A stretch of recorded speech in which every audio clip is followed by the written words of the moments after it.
Hello friends, welcome to CA centre. आज हम पढ़ेंगे आरबीआई के फंक्शन। आरबीआई क्या क्या काम करती है और किस तरह से अपने रूल को इन्हेंस करती है और हमारे मनी मार्केट या फिर मॉनेटरी पॉलिसी या मॉनेटरी सेक्टर में अपनी भूमिका किस तरह से निभाती है।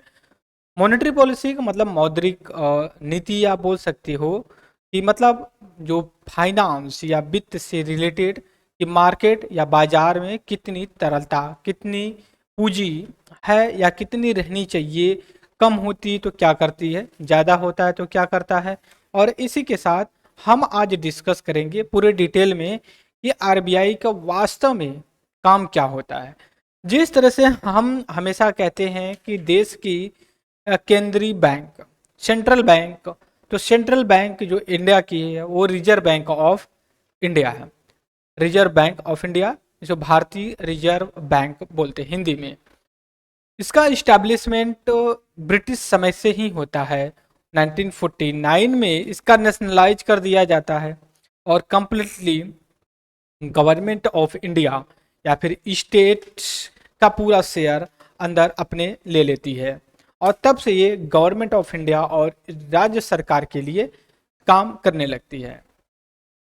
रिजर्व बैंक या फिर सेंट्रल बैंक ऑफ इंडिया जैसे इंडिया में काम करती वैसे अदर कंट्री के भी अपनी सेंट्रल बैंक होती है। स्पेशली मैं बात करूंगा यूनाइटेड स्टेट ऑफ अमेरिका की, जिसमें यूएसए बोलते हैं। वहाँ पे फेडरल बैंक होती है। हमेशा न्यूज में आता है कि फेडरल बैंक कमिंग डे में उसकी मीटिंग होगी और इसमें जो है कि हो सकता है इंटरेस्ट रेट को बढ़ाए, घटाए या फिर अनचेंज रखे। उसमें जब किया जाता है तो वो आर्गुमेंट दिया जाता है कि हम इन्फ्लेशन, अनएम्प्लॉयमेंट या इकोनॉमिक ग्रोथ को पॉइंट ऑफ व्यू से देख करके हम काम करते हैं। इकोनॉमिक ग्रोथ, इन्फ्लेशन या अनएम्प्लॉयमेंट केवल कंट्री का ही नहीं होता है, हम पूरे विश्व का भी एनालिसिस करके या फिर जो फेडरल बैंक है करके फिर स्टेप लेती है। अगर United state of America federal bank कुछ स्टेप लेती है, ये कोड यूज किया जाता है कि जब अमेरिका में छींक आती है, अमेरिका को छींक आती है तो पूरे विश्व को मनी मार्केट में जुखाम आ जाता है। ठीक है, तो ये कोड का कॉन्सेप्ट जो है, थ्योरी आप जो भी बोल सकते हो, ये आपका इन्फ्लेशन और इंटरेस्ट रेट से रिलेटेड है। सपोज करिए आरबीआई का इंटरेस्ट रेट जो 10% है, विदेश के इन्वेस्टर आए हैं इंडिया के मनी मार्केट में इन्वेस्ट कर रहे हैं, उनको 10% उनके इन्वेस्टमेंट पे मिल रहा है। 100 रुपये इन्वेस्ट किए तो उनको 110 रुपये मिलेगा।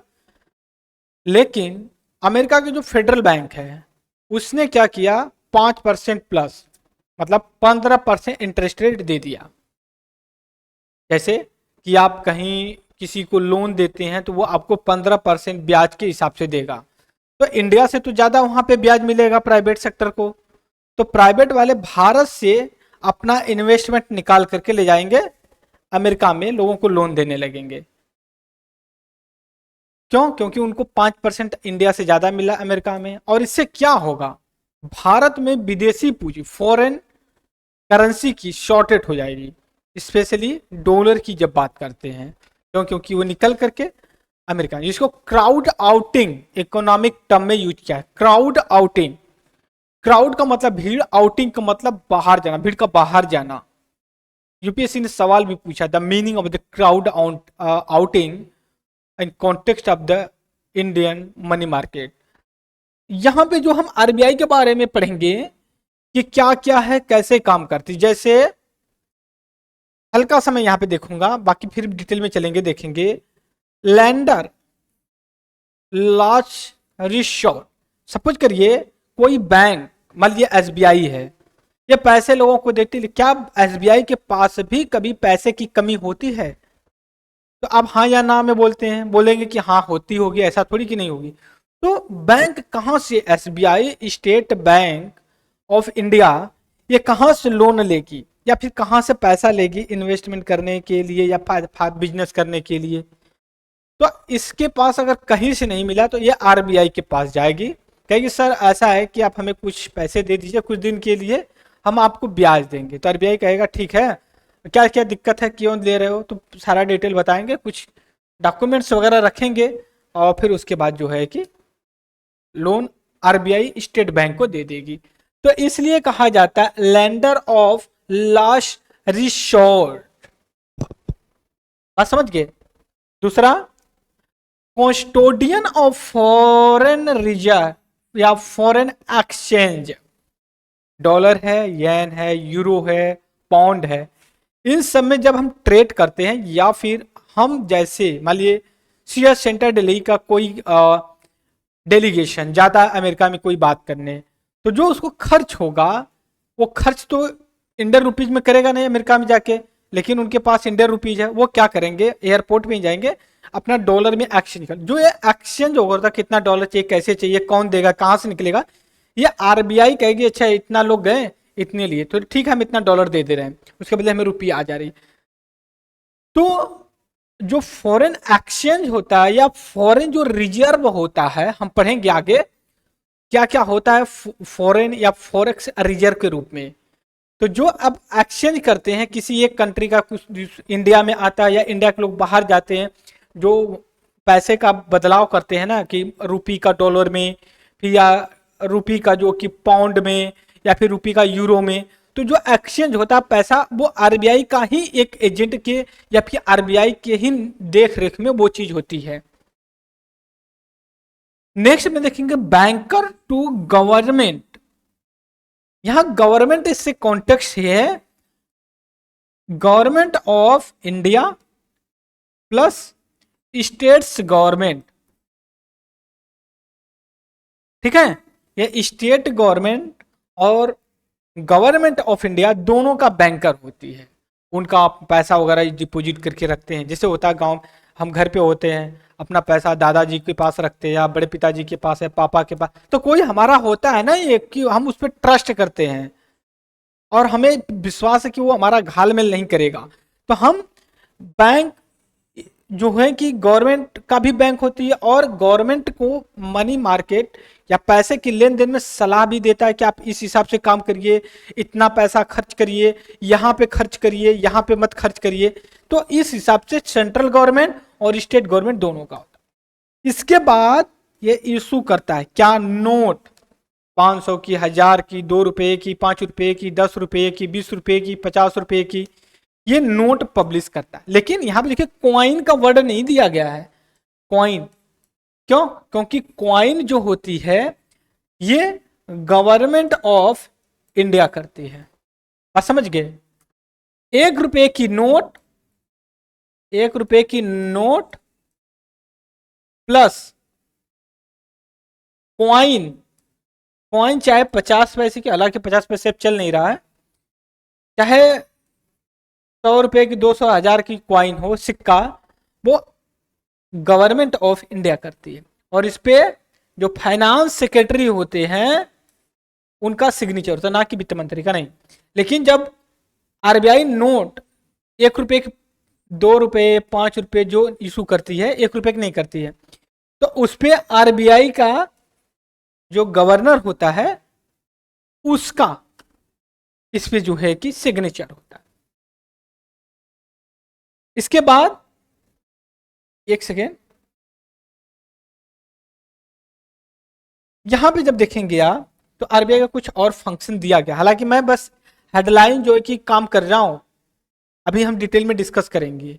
ये कह रहा है कि कंट्रोल क्या, inflation, increase economic growth. Real में अगर पूछा जाए, रियल में तो आरबीआई जो है ना 2 चीज पे ज्यादा फोकस करती है और उसके सब पार्ट होते हैं। जैसे इन्फ्लेशन को, इन्फ्लेशन, इन्फ्लेशन का कॉन्टेक्स्ट यहां पे महंगाई, महंगाई। जैसे आज किसी, जैसे मान लीजिए कि आज किसी गुड्स की 10 रुपए दाम है और कल जो हो कि 50 रुपए हो जाए, तो ये आरबीआई कंट्रोल करेगी, देखिए भाई ऐसा क्या हो गया कि महंगाई इतने ज्यादा बढ़ गई 2 ही दिन में।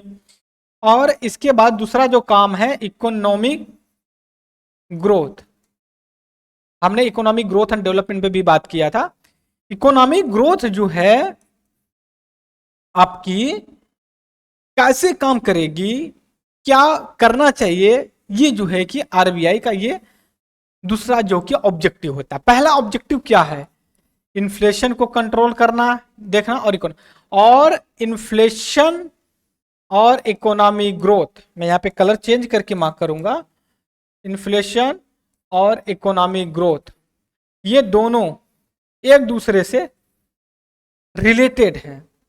कुछ लोगों का, मैंने जब इन्फ्लेशन का लेक्चर लिया था तो मैंने उसमें बात किया था, कुछ इंटेलेक्चुअल लोगों का यह मानना है कि जब इन्फ्लेशन होता है तो इकोनॉमिक ग्रोथ या इकोनॉमिक प्रोडक्शन या इकोनॉमी का जो इंडिकेटर होता है बेटर इंडिकेशन होता है। जब इन्फ्लेशन नहीं होता, स्लो डाउन होता है, मंदी, या बोल सकते हो आज 10 रुपए है, कल जो कि 8 रुपए 5 रुपए हो जाए टमाटर के दाम, तो इसको लेकर के मतलब काफी सब्जेक्टिव मैटर आ जाता है। तो इसलिए आरबीआई एक बैलेंस इस्टेब्लिशमेंट करके चलती है कि इन्फ्लेशन बहुत ज्यादा ना हो और ना ही बहुत ज्यादा कम हो। तो इस वजह से जो हमारा मॉनेटरी पॉलिसी कमेटी है, मौद्रिक नीति समिति, जो 6 लोगों का ये ग्रुप है, 3 जो है कि आपका आरबीआई से आते हैं और 3 जो है आपका गवर्नमेंट ऑफ इंडिया से आते हैं। तो मॉनेटरी पॉलिसी कमेटी का एक ऑब्जेक्टिव यही होता है इन्फ्लेशन को कंट्रोल करना, और ये 4% प्लस -2 होना चाहिए, मतलब मिनिमम आपका 2 होना चाहिए, मैक्सिमम 6% होना चाहिए, इसके बीच में ही होना चाहिए। और अगर इसके ऊपर या नीचे अगर 3 क्वार्टर कंटिन्यूली होता है, ठीक है, 3 मतलब 9 महीने 6 महीने ज्यादा अगर लगातार होता है, तो आरबीआई की जिम्मेदारी है कि वो बकायदा लिख के लिफाफे में भारत सरकार के पास भेजे एक चिट्ठी, जिसमें ये बोले कि सर मैंने देखिए किया है और इस वजह फला फला रीजन की वजह से इन्फ्लेशन ज्यादा है या फिर इन्फ्लेशन कम है। जैसे अभी कुछ सालों से चली आ रही इन्फ्लेशन ज्यादा, तो आरबीआई गवर्नमेंट को बताई कि क्या रीजन है, ग्लोबल सिनेरियो हो सकता है, डोमेस्टिक घरेलू जो कि इशू हो सकता है, इन सारी चीजों को लेकर के। दूसरा बात, हाई इन्फ्लेशन वगैरह तो उसको कंट्रोल करना होता है, फिर एक्शन लेती है अगर इन्फ्लेशन ज्यादा होता है तो। इंटरेस्ट रेट वगैरह जो होती, बैंक होती हैं जो कस्टमर को, जो ग्राहक को लोन वगैरह देती है, कितना देना चाहिए, कैसे देना चाहिए, उसके बाद क्रेडिट का एक्सपेंशन किया जाता है, मतलब मार्केट में कितनी जो है कि लिक्विडिटी होनी चाहिए, कितनी नहीं होनी चाहिए, इस चीज को लेकर के। फिर इसके बाद people borrowing less, low borrowing also lender the investor less. तो इसमें यह है कि जो बोरोवर होते हैं ऐसा कम क्यों ले रहे हैं, क्योंकि इंटरेस्ट रेट ज्यादा है, तो आरबीआई करिए अच्छा ठीक है बोरोवर नहीं ले रहे हैं तो इंटरेस्ट कम कर देते हैं, फिर जो कि वो लेंगे। फिर इसके बाद आया कि लो इकोनॉमिक ग्रोथ होती, जब इकोनॉमिक ग्रोथ लो होती है तो उसमें ये होता है कि इकोनॉमी को इम्प्रूव कैसे किया जाए, इन्वेस्टमेंट ज़्यादा किया जाए, वहाँ पे इन्वेस्टमेंट किया जाए जहाँ पे प्रोडक्शन हो, एम्प्लॉयमेंट जनरेट हो, ठीक है, जो डिमांड है जिस गुड्स की, उस वस्तु की जो की डिमांड। फिर इसके बाद आरबीआई एक्शन लेगी इकोनॉमिक ग्रोथ के इंप्रूव करने के लिए।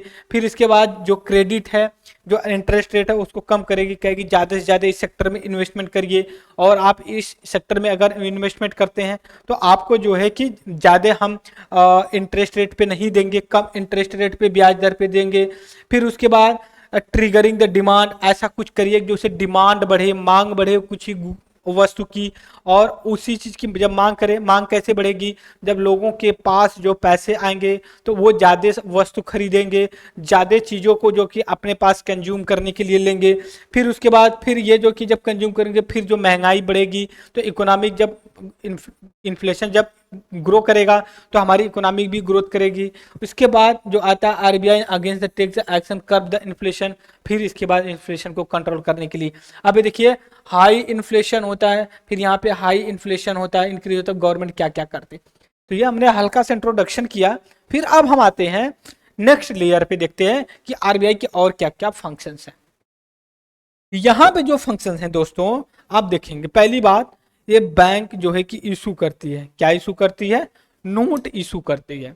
हमने पहले भी डिस्कस किया था, अभी भी डिस्कस कर रहे हैं, ठीक है। इस चीज को लेके बैंकर जो कि नोट इशू, 1 रुपए की नोट और कॉइन को वो यूज इशू नहीं करती, ठीक है। ऑल डोमिनेटेड इशू ये गवर्नमेंट ऑफ इंडिया करती, ना कि आरबीआई करती, हम पहले ही डिस्कस कर चुके हैं। इसके बाद जब RBI but they other circulate, मतलब अगर क्वाइन और जो जितने क्वाइन है 1 रुपए की नोट सर्कुलेशन में डालने के लिए आरबीआई के पास रिस्पॉन्सिबिलिटी है कि ये करेगी। और आरबीआई एक वर्ड यूज किया जाता है जिसको कहते हैं minimum reserve ratio. Minimum reserve ratio का ऑब्जेक्टिव क्या है, मीनिंग क्या है। जैसे मान लीजिए आरबीआई चाहती है 2000 करोड़ रुपीस जो है कि इशू करना चाहती है मार्केट में, तो ये ऐसा नहीं कि रात में सपना आया और सुबह जो कि प्रिंट करना शुरू कर दिया, ऐसे नहीं। इसको इशू करने से पहले आपके पास एक रिजर्व होना चाहिए। रिजर्व क्या है, जैसे मान लीजिए इसमें क्या है, गोल्ड 2000 का मतलब की है कि अगर 2000 करोड़ का करना तो इसका एक परसेंटेज आपको पास रिजर्व चाहिए, गोल्ड में होना चाहिए, गोल्ड मान लीजिए, और फॉरेन करेंसी होनी चाहिए। ये आपके पास अगर 2000 करोड़ के आसपास है, इसका 50%, ठीक है, 100 करोड़, ठीक है, तो आप जाकर के इशू कर सकते हो और इसको जो है कि आप इशू कर सकते हैं, ठीक है। और इसमें गोल्ड को ज्यादा प्रेफरेंस दिया जाता है। तो मिनिमम रिजर्व सिस्टम की बात पूछा जाए तो ये आरबीआई को करना होता है। जब कोई अमाउंट प्रिंट करके मार्केट में डालता है तो उसके बदले आपके पास रिजर्व होना चाहिए। जैसे आप कहीं से लोन लेते हैं तो वो लोन देने वाला कहेगा भैया ठीक है हम तो लोन दे रहे हैं, आपकी नीयत भी सही है, आपका प्लान भी बहुत अच्छा है, लेकिन ये भी समझिए कि हम आपको लोन देंगे तो किस आधार पे देंगे, आप हमारे पास कुछ गिरवी रख दीजिए ना। तो वैसे ही आरबीआई जब नोट प्रिंट करती है तो वो गिरवी के रूप में ये रखे होते हैं, बैलेंस के रूप में, ठीक है। इसके बाद दूसरा है बैंकर्स टू गवर्नमेंट। ये आरबीआई एक्ट करती है एज ए एजेंट के रूप में सेंट्रल गवर्नमेंट और आरबीआई जो कि राज्य सरकार के बारे में, ये हमने पहले क्या किस लिए, जो गवर्नमेंट का बाई एंड सेल करती है, क्या गवर्नमेंट सिक्योरिटी। बात समझ में आ गई। तो ये चीज हो गई। तीसरी चीज क्या करती है आरबीआई, ये चीज देखिए। तीसरी चीज में ये करती है बैंकर्स बैंक। क्या है, बैंकर्स बैंकर जो बैंक है, जिसे मान लीजिए हमने क्या कहा एसबीआई है, ठीक है, इसको जो है कि मनी की जरूरत है, कुछ पैसे की जरूरत है, तो ये कहीं से नहीं मिलेगा, तो फिर ये आरबीआई के पास जाएगा, कहेगा सर ऐसा कुछ हमें अमाउंट कुछ पैसा दे दीजिए हमें, फिर जो कि आरबीआई इसको देगी कैश बैलेंस के लिए। जो शेड्यूल कमर्शियल बैंक होते क्राइसिस टाइम में जो कि वो करता है। और ये keep the part of the cash balance themself and they are the RBI deposit के रूप में करते हैं। Last lender of last resort, जब बैंक वो होती हैं कि मतलब banker only the banker to the banker but also the lender of the resort. अगर कहीं से अगर टाइम पैसा नहीं मिला तो लास्ट में आरबीआई जो है कि उनको पैसा देती है। इसके बाद custodian of the foreign exchange, ठीक है, कस्टोडियन विदेशी मुद्रा जो होता है उसको रखती है अपने पास, डिपॉजिट रख के बकायदे बैठती है उस पर आरबीआई, क्योंकि उसका काफ़ी इंपॉर्टेंस होता है। एक कस्टोडियन होता है जैसे रुपये एक्सटर्नल वैल्यू को मेंटेन करने के लिए। फिर ये क्रेडिट को कंट्रोल करती है, क्रेडिट मार्केट में कितना पैसा होना चाहिए कितना नहीं होना चाहिए, इन्फ्लेशन और डिफ्लेशन। अगर इन्फ्लेशन है, यहाँ पे देखिए इन्फ्लेशन है, तो मतलब ये है कि मनी की जो सप्लाई है, मनी की जो सप्लाई बहुत ज़्यादा है। अब इसको जो है कि हमें ज़रूरत है कि जो एक सेकेंड, इसको ज़रूरत है कि हम डिक्रीज करें, ठीक है। लेकिन दूसरी तरफ यहाँ पे देखें, अब डिफ्लेशन की बात आ गई। डिफ्लेशन का मतलब ये हो गया कि मनी मार्केट में जो कि बहुत कम है और इसको ज़रूरत है इंक्रीज करने की, तो आरबीआई जो है कि इंक्रीज करती डिक्रीज करती है, कंट्रोल करती है, क्योंकि इन्फ्लेशन को कंट्रोल करना। सेवंथ जो रेगुलेटरी है, इसमें रेगुलेटर ऑफ बैंक्स, जैसे एसबीआई है, एक सेकेंड मैं कलर चेंज कर लेता हूं, एसबीआई है, यूबीआई है, यूनियन बैंक ऑफ इंडिया है, बैंक ऑफ बड़ौदा है, इंडियन बैंक है, इन सभी को आरबीआई जो कि रेगुलेट करती है। ये रेगुलेट करती power under the reserve bank of India act और बैंकिंग रेगुलेटिंग एक्ट 1949, इन दोनों एक्ट के अंतर्गत जो कि रेगुलेट करती है कॉमर्शियल बैंक की, कि जहाँ पे कहाँ पे ब्रांच अपना ओपन करना है इंडिया में या फिर इंडिया के बाहर कितना करना है। फिर उसके बाद मिनिमम रिक्वायरमेंट, आरबीआई जैसे बैंक्स हैं उनके पास अगर ब्रांच खोलना चाहती तो कम से कम मिनिमम जो कि उनके पास ये होना चाहिए, अमाउंट होना चाहिए कि आप कितना आप पैसा है आपके पास, तभी हम आपको कहेंगे कि नहीं फलाने जगह बैंक ब्रांच खोलिए। सपोज करिए शेयर सेंटर कह रहा है कि हम और भी ब्रांच अपना ओपन करना चाहते हैं इंडिया में, तो ये कहेगा यहाँ का जो बॉस होगा वो बोलेगा नहीं भैया ऐसा है कि आप जब कर रहे हैं तो आपके पास बैकअप होना चाहिए ना पैसे का। इसके बाद जो क्वाइन एक्ट 1906 है, 1906 Indian coin Indian coinage act जो है, ये जो कि इशू किया जाता है डिमोनेटाइजेशन ऑफ द 1000, उसके अंतर्गत जो है कि आप क्वाइन को प्रिंट करते हैं। 1 रुपये की नोट जिससे होती है तो उस पर जो सिग्नेचर होता है वो finance secretary of government of India का होता है, रिजर्व बैंक ऑफ इंडिया का नहीं होता है। इसके बाद हम चलेंगे नेक्स्ट पे देखेंगे करेंसी नोट प्रिंटिंग और क्वाइन जो कि जो मिंटिंग किया जाता है। देखिए जनरली 4 जो हैं कि ये गवर्नमेंट में जो कि प्रिंट करती है नोट और करेंसी को, ठीक है, करेंसी को जो कि प्रिंट करती है।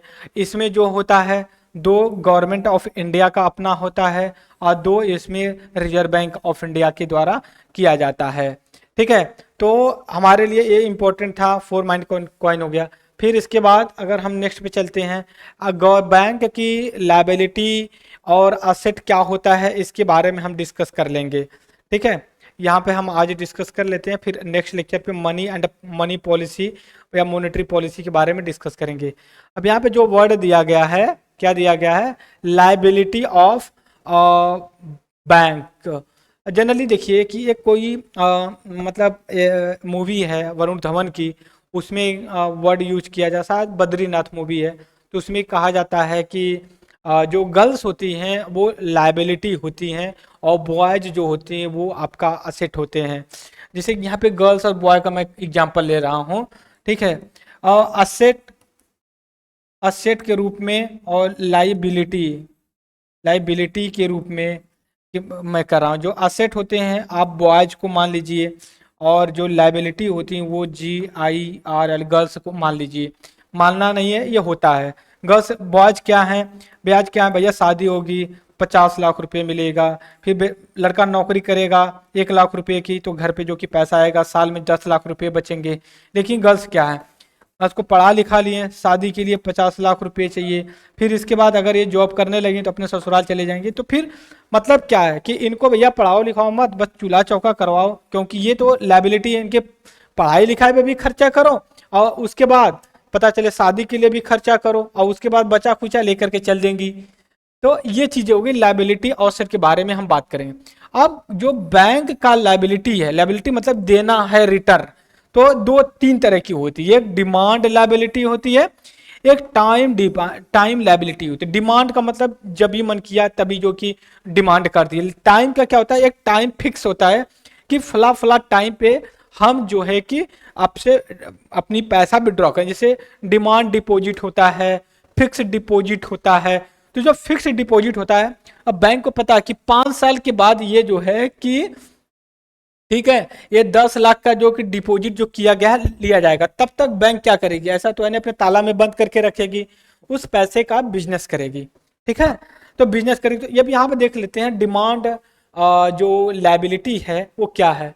जैसे करेंट अकाउंट होता है, सेविंग अकाउंट होता है, जो हम नॉर्मल लोग होते हैं जब मन किया पैसे रखें निकाल लेते हैं, बैंक को नहीं बताते हैं कब निकालेंगे। फिर उसके बाद यहाँ पे देख सकते हैं मार्जिनल हैंड, आगे the letter of the credit guarantee.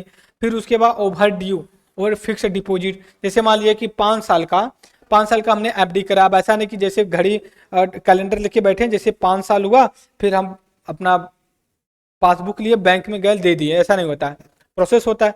लेकिन कुछ ये भी होता है, कुछ लोग भूल भी जाते हैं कि अच्छा इस डेट को थी, अच्छा हमें याद नहीं आया, पता चले 6 महीने के बाद उनको याद आ रहा है। तो जो 6 महीने का होगा तो उस दौरान बैंक एकदम सतर्क रहेगी, कभी भी वो आ सकता है बंदा और हमसे पैसे मांगने के लिए, तो हमें अलर्ट होना चाहिए, कभी भी आ जाएगा।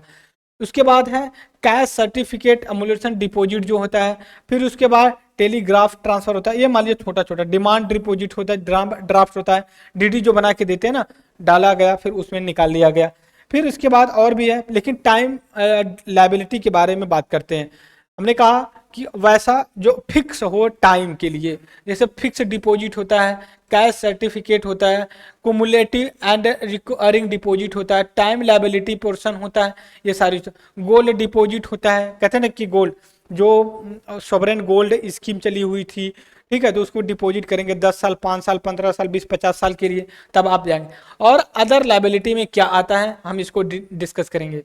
अदर लायबिलिटी में ये आता है, other demand and time liability में क्या आता है, इंटरेस्ट एक्यूरेशन डिपॉजिट है, अनपेड डिविडेंड है, सस्पेंस अकाउंट है। जैसे मान लीजिए कोई अकाउंट ओपन कर दिए, अब वो बेचारा मर गया, उनको कोई जानने वाला नहीं, चोरी से अकाउंट खुला करके बहू रखी है, ठीक है, और उसके बाद बहू का अचानक डेथ हो जाती है, तो किसी को पता भी नहीं है, अब उसी में पैसा पड़ा बढ़ रहा, तो बैंक एक समय के बाद कहेगी अच्छा ऐसा है, ये तो 20 साल से आ ही नहीं रहे, पैसा निकालो, अब काम करो, बैंक अकाउंट बंद करो, जब आएंगे तो देखा जाएगा, ठीक है। फिर उसका कैश कोलेट्रल की बात की जाती है। तो ये तो हमने डिस्कस किया टाइम डिपॉजिट लायबिलिटी वगैरह के बारे में। हम नेक्स्ट जब लेक्चर लेंगे मनी एंड बैंकिंग पे, हमारा जो पार्ट 3 बनेगा, एक सेकेंड, जब हमारा पार्ट जब हम 3 बनाएंगे तो इसमें हम डिस्कस करेंगे और रियल में मॉनेटरी पॉलिसी होती क्या है, मॉनेटरी पॉलिसी ऑफ आरबीआई की, ठीक है, इंडिया आरबीआई। और कभी समय आया तो मॉनेटरी पॉलिसी और फिजिकल पॉलिसी को कंपैरिजन करके देखेंगे कि रियल में किस तरह से डिफरेंट हैं और कैसी इनकी एक्टिविटी होती है। तो इस लेक्चर में फ्रेंड्स इतना रहेगा, तब तक के लिए thank you very much the discussion and जय हिंद जय भारत।